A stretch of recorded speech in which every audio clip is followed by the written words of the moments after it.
Hey guys, so in the last video we left off, we had just gone over all of the rules for manipulating equilibrium constant if we reverse a reaction, if we multiply a reaction, or if we add reactions together. And now we have a page of practice problems to put these rules into effect. So for the first problem here, if we have a reaction A reacts to form 2B and it has an equilibrium constant of 0.01, then what is the equilibrium constant for this reaction here, which is just this reaction reversed and divided by 2. All right, so on the next page, we're going to work this out. All right, so up here, the first thing we need to do is reverse the reaction. So we had A goes to 2B, now we have 2B reacts to form A. All right, and when we reverse a reaction, we invert the K. So the K was 0.01, and we're inverting that, so it becomes 100. All right, the second thing we needed to do is divide it by 2. All right, if we divide it by 2, then we get B reacts to form 1/2 A, or 1/2 a mole of A, really. All right, so in this case, we're taking the K from the first step. I'll call this, well, I'll still call it K. All right, so our K of 100 from the previous step, since we are dividing by 2, that's the same thing as multiplying by 1/2. So we need to raise it to the 1/2 power, which is the same thing as a square root. So essentially what we're saying is the square root of 100. And so in this case, the answer is 10. The square root of 100 is 10. So the numbers here happen to work out very easily. Didn't need a calculator, but sometimes you do. All right, let's try this next one. All right, for ones that say try, feel free to pause the video, try it yourself, and then turn it back on and see if you got the answer right. All right, so we've got this equation. Nitrogen gas reacts with hydrogen gas to form ammonia, and it has a K, it's whatever temperature this is at, of 5.6 times 10 to the 5th. It wants to know what is the equilibrium constant of this reaction here. So it's a manipulated version of this first equation. The first thing I notice is that it's flipped around. The ammonia is a reactant instead of a product. So the first thing I'm going to do is reverse the reaction. So the reaction we're given, if I just simply reverse it, it's 2NH3 reacts to form N2 plus 3H2. And so we're going to invert the K. So 1 divided by 5.6 times 10 to the 5th equals 1.79 times 10 to the negative 6th. Okay, but we're not done because this is not the same equation yet. We need to now do what? Divide it by 2, it looks like. So we happen to be following the same steps as above. Now the next step is to divide by 2. So 2 divided by 2 is 1.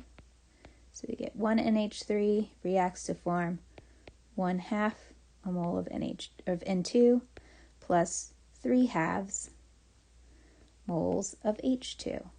So in this case, we divided by 2 is the same thing as multiplying by 1/2.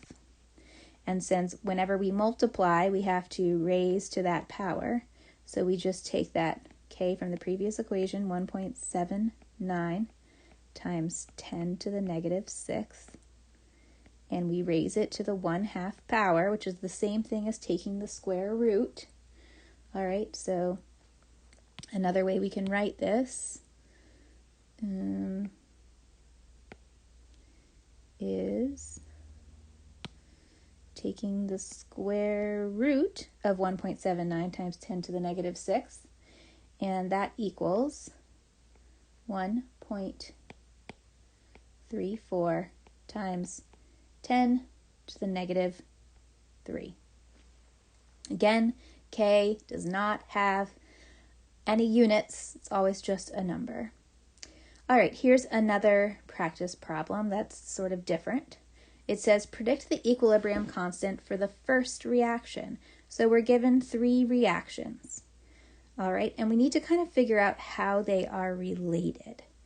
All right, so usually this is the case. If we drew a line here, a summation line, all right, and we add the first 2 equations together, we get the third equation. All right, the waters cancel out, and one of these H2s cancels out, so we end up with 2 H2s, and these CO2s are going to cancel out, and so we get final products of CO, 2 H2s, and 1 CH3OH. Okay, so the relationship between these 3 equations is that when you add them together, you get the third. All right, so they're related because when you add 1 and 2, you get 3. All right, so the rule for this, when you're adding equations together, remember, if you're adding K1 and K2, that means that you need to multiply. Sorry, if you're adding reaction 1 and reaction 2, that means multiplying K1 and K2 will give you K3. So that's what we have to do here. We're plugging into this equation. We don't know K1. All right, but we know K2 is 1.0 times 10 to the 5th. And that's going to equal K3, which we know is 1.4 times 10 to the 7th. I don't know if you can see these weather alerts. Sorry if you can. Alrighty, so the answer here is going to be to divide both sides by 1.0 times 10 to the 5th. 1.0 times 10 to the 5th. That cancels out. And we get K1 equals, K1, that's what we're looking for, equals 1.4 times 10 to the 2nd, or 10 squared. So we solved for K1. Okay, it could give us leave any of these blank and ask us to solve for it. All we're doing is using this equation, this relationship. Okay, so that's how we manipulate the equilibrium constant. If we have a reaction and we're flipping it or multiplying it or adding stepwise reactions together, we can easily figure out the equilibrium constant of our new reactions simply by manipulating the equilibrium constant of the ones that were given. All right, so far we've been working with equilibrium constant in terms of concentration. We've been talking about Kc, right? But I said earlier that there's another form of equilibrium constant. So the other way that we can measure the equilibrium constant for gases is in terms of pressure, and we call that Kp, a little p for pressure. All right, it's the same thing. It's just another way to express those equilibrium ratios when we're working with gases, entirely with gases. So in this equation, we've got 3 gases. I'm going to go back to blue ink. Okay, so the Kc for this reaction, if we were given concentrations of these things, we would have SO2 squared and O2 on the top, because those are our products. And we'd have SO3 squared on the bottom, because that's our reactant. All right, check out the Kp for this equation. It's the pressure of the SO2 squared times the pressure of the oxygen divided by the pressure of the SO3 squared.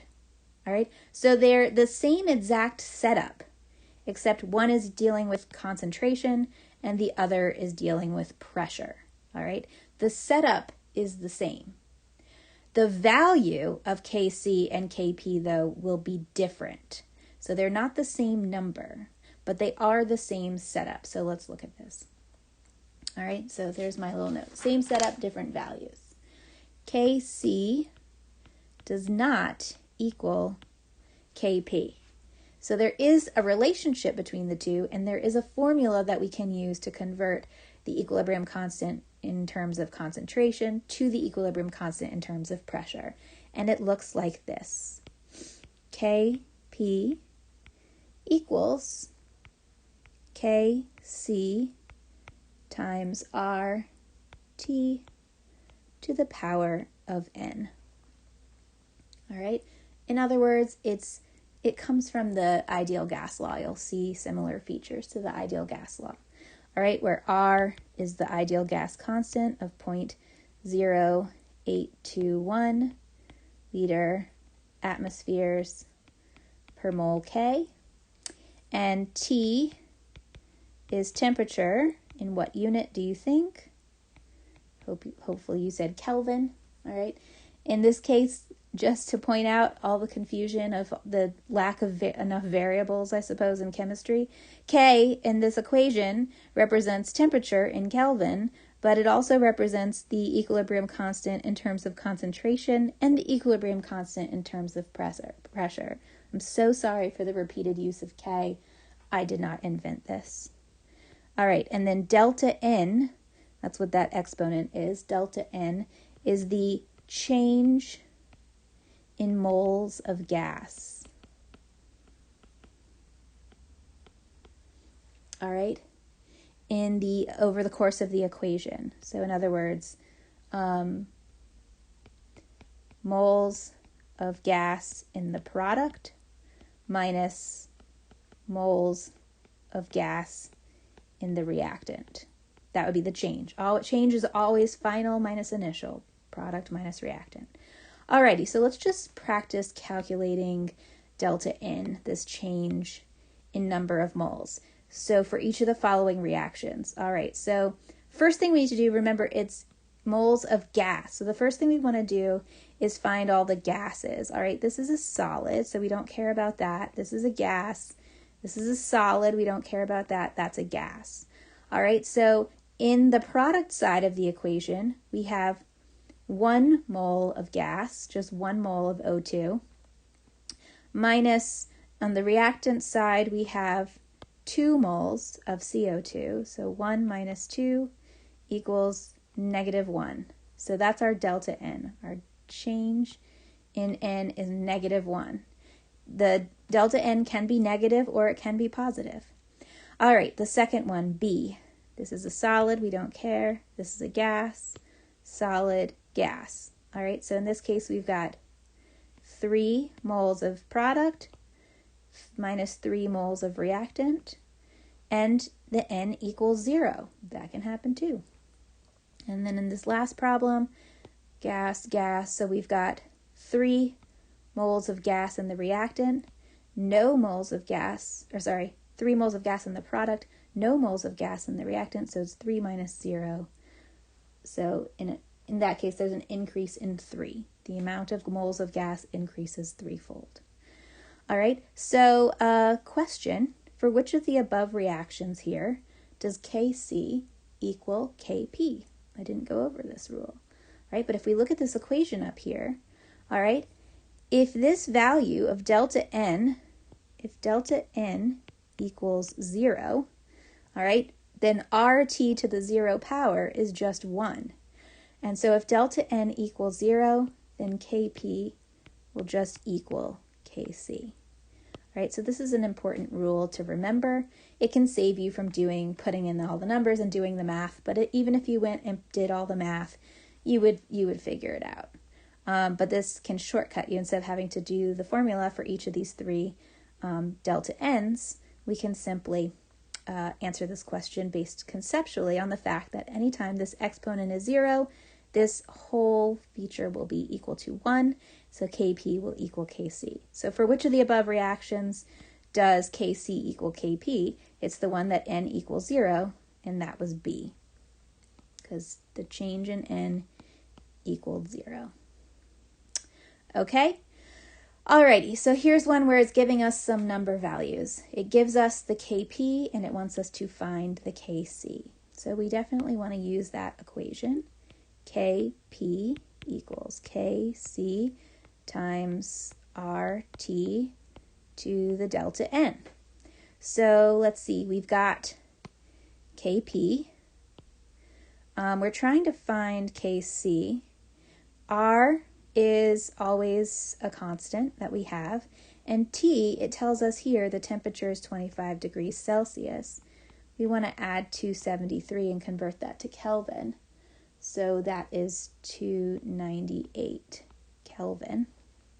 And then delta N, we can figure out because we have the equation. So we have 2 moles of gas in the product, and we have 3 moles of gas because there's 2 moles of nitrogen monoxide and 1 mole of oxygen. So it's a total of 3 moles of gas. So our delta N is -1. All right. So now we just have to plug in this equation. I'm going to rearrange it because that's how I prefer to do things, but you could plug it in just as is. So if I rearrange it, I'm going to get Kc equals Kp divided by RT to the delta N. And I plug in what I have, which is the Kp is 2.2 times 10 to the 12 divided by R, which is 0.0821 liter atmospheres per mole K,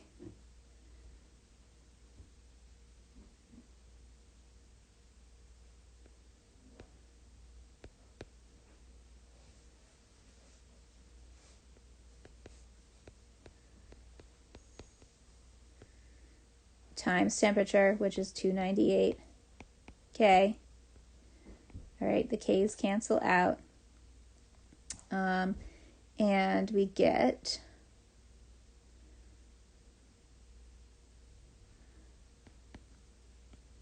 .38 times 10 to the 13. And my awkward silence is there because I'm forgetting how to cancel out the liter atmospheres and moles.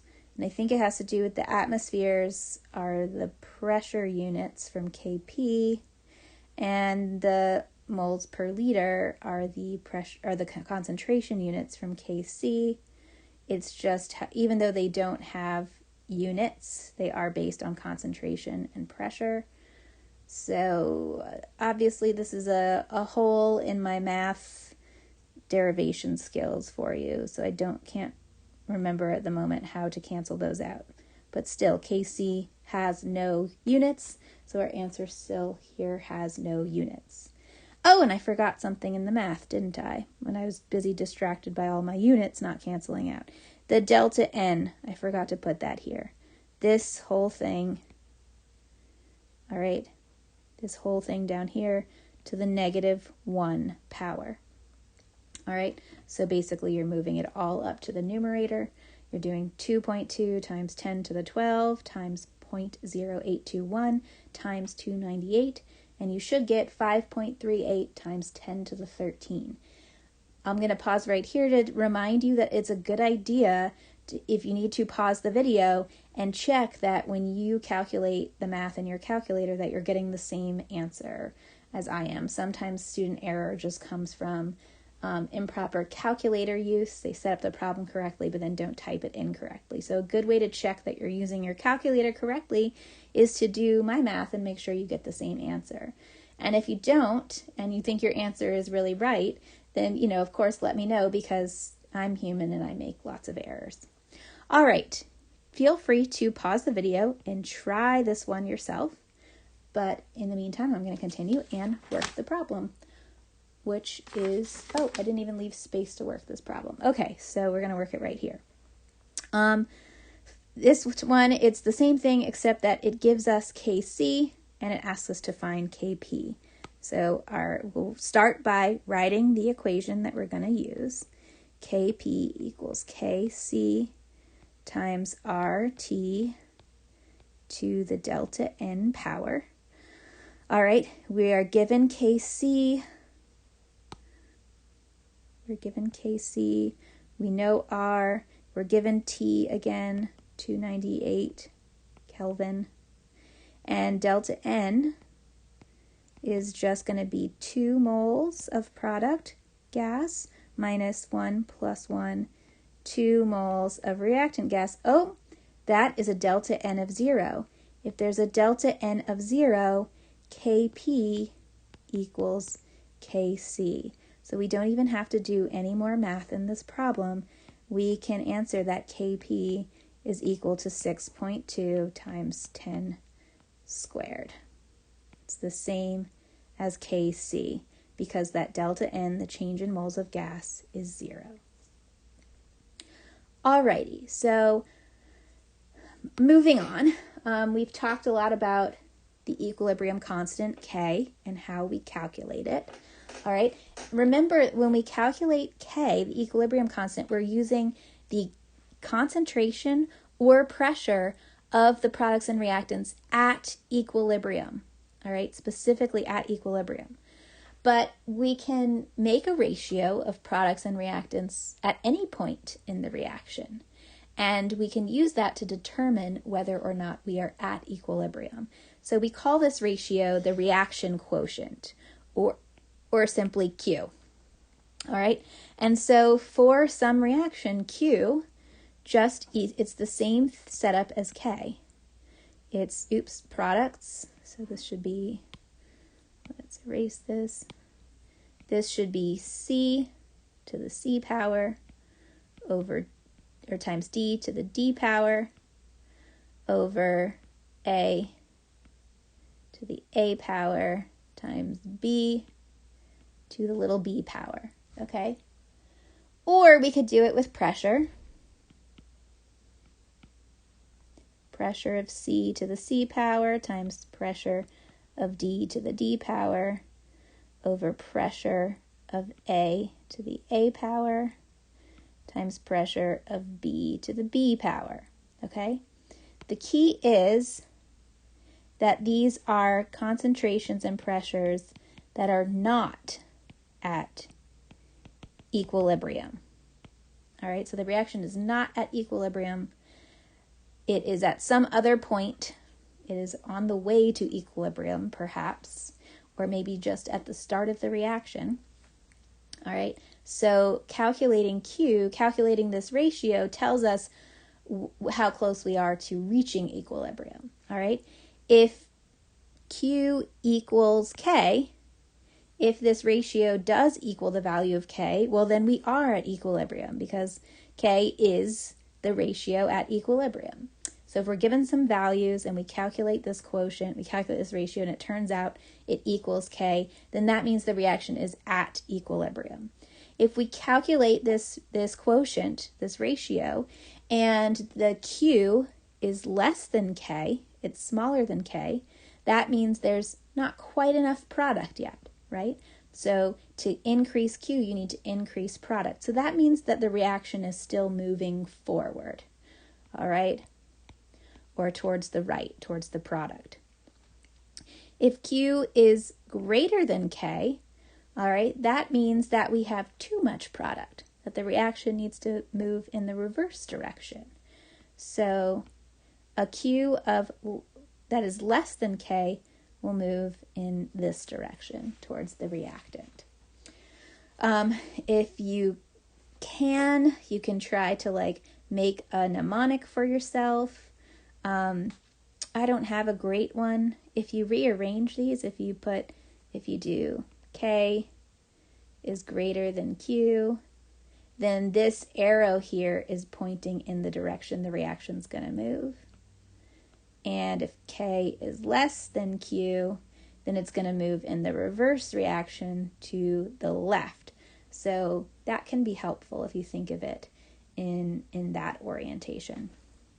Okay, but it's also good if you can think of it from the conceptual view that if Q here is smaller than K, that means there's not enough product. The denominator is not large enough, so you need to make more product and keep moving forward. All right, let's work some practice problems. Consider the reaction I2 plus Cl2 reacts to form 2ICl. It gives us a Kp of 81.9. And it says, if the reaction mixture contains the following is it at equilibrium? And if not, which way will it proceed? So it gives us the pressures of each of the things. So we'll set up the Kp expression for this reaction, which is going to be product. Oops, it's pressure. So product, the pressure of ICl squared over the pressure of I2 times the pressure of Cl2. And so now I just plug in the pressures that were given. The pressure of ICl is 0.355 atmospheres. And the pressure units don't matter as long as they're all the same. And then the pressure of iodine, 0.114 atmospheres. And the pressure of chlorine gas, 0.102 atmospheres. We do the math in our calculator and we get a Q of 10.8. Okay, so we have a K of 81.9 and a Q of 10.8. All right, K is greater than Q, so the reaction is going to move in the forward direction. Okay, so if not, which way will it proceed? It needs to proceed forward. It is not at equilibrium because K does not equal Q. K does not equal Q. All right, and it's going to move in the forward reaction because K is greater than Q. All right, in other words, we don't have enough product yet. We need to make that denominator greater. We need to make more product. So keep practicing some of those kinds of equations. All right, there will be, and you know, the key, another thing I want to say here is how do you know whether you need to calculate K or whether you're calculating Q? All right, and the key is in a question that's asking you to calculate K, it's going to give you equilibrium pressures or equilibrium concentrations. The key word will be equilibrium. At equilibrium, the concentrations are blah, blah, blah, blah, blah. All right. In a problem where it doesn't say at equilibrium, it just says the reaction mixture contains the following, then you know you're calculating Q because it doesn't tell you that it's an equilibrium concentration. So when you're setting up your formula, K equals or Q equals, you decide whether to put a K or a Q here based on whether it tells you those concentrations are at equilibrium or it doesn't say, or it asks you if they're at equilibrium. That's a definite key that you're calculating the reaction quotient, Q. Alrighty, so now we're kind of getting into a different topic. We are going to make equilibrium predictions about how we can calculate if we know the K, the equilibrium constant, how we can figure out what concentration of a product we're going to have when we reach equilibrium. And we're going to do this using some organizational tables called ice boxes, but I'm going to make another video to start talking about that topic.